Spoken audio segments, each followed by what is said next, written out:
बिस्मिल्लाहिर्रहमानिर्रहीम। मैं हूं ज़ीशान रशीद। आज हम बात करेंगे आकूज़ के ऊपर और चाइना और ऑस्ट्रेलिया के रिलेशंस के ऊपर। चाइना की वज़ारत ख़ारजा ने बयान दिया है कि ये जो आबदोज़ें ऑस्ट्रेलिया को दी जा रही हैं और ये जो तीन मुल्की इत्तेहाद है, ये अमन व इस्तेहकाम को मुतासिर करेगा। चाइना की वज़ारत ख़ारजा ने अपने एक बयान में कहा है कि ऑस्ट्रेलिया उसे दोस्त समझता है या दुश्मन। ये एक बड़ा ही जारहाना बयान है जो चाइना की तरफ से आया है, क्योंकि इससे पहले ये बात देखने में आई है कि आलमी मामलात में चाइना इस किस्म के लबो लहजे में बात नहीं करता और चाइना का जो रद्द-ए-अमल है वो इतना जारहाना नहीं होता और ना ही वो इतना सख्त रद्द-ए-अमल देता है।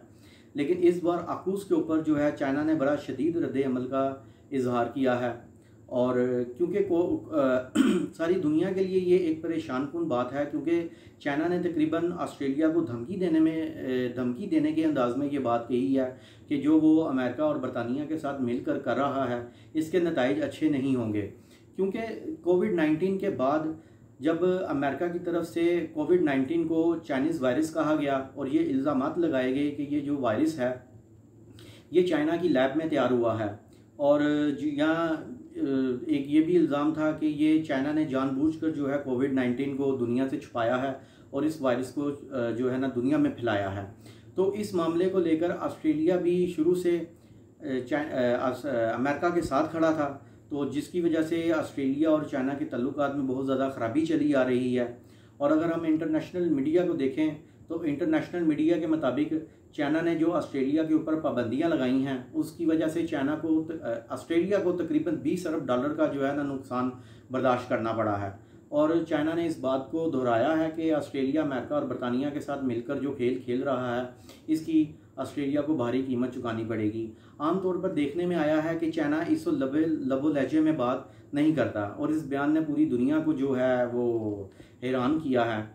इसके अलावा जो ऑस्ट्रेलिया है वो क्वाड में भी शामिल है। और नाज़रीन, आपको एक ये दिलचस्प बात बताते चलें कि आकूज़ अलायंस में इंडिया और जापान शामिल नहीं हैं, जबकि क्वाड अलायंस में इंडिया और जापान हैं।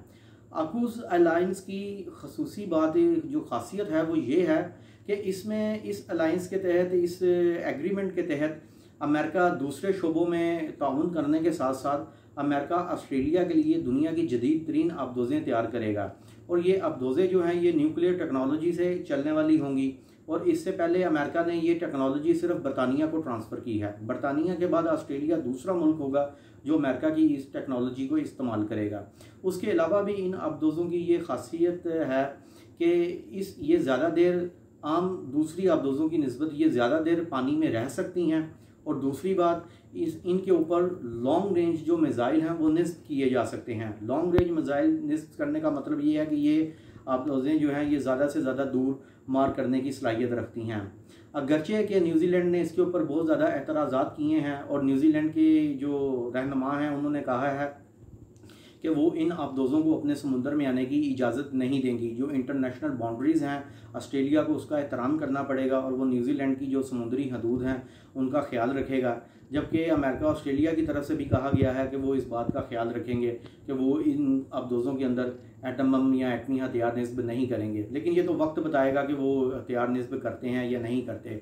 दूसरी तरफ जो चाइना है उसने आकूज़ अलायंस के ऐलान के फ़ौरन बाद जो है वाशिंगटन में चाइना के सफ़ीर ने ये वाशिंगटन में प्रेस कॉन्फ्रेंस की थी और इसको एक इंतहाई नाकाबिले बर्दाश्त उन्होंने एक कदम बताया है और उन्होंने दुनिया को वार्निंग जारी की है। और उन्होंने बताया है कि इस किस्म के जो इक़दामात हैं उसको उन्होंने सर्द जंग के ज़माने के इक़दामात से तशबीह दी है और कहा है कि इस तरह के इक़दामात जो हैं ये सर्द जंग के ज़माने में किए जाते थे और इस तरह के किसी भी इक़दामात से बाज रहने की जो है वो उन्होंने तलकीन की है इन मुल्कों को।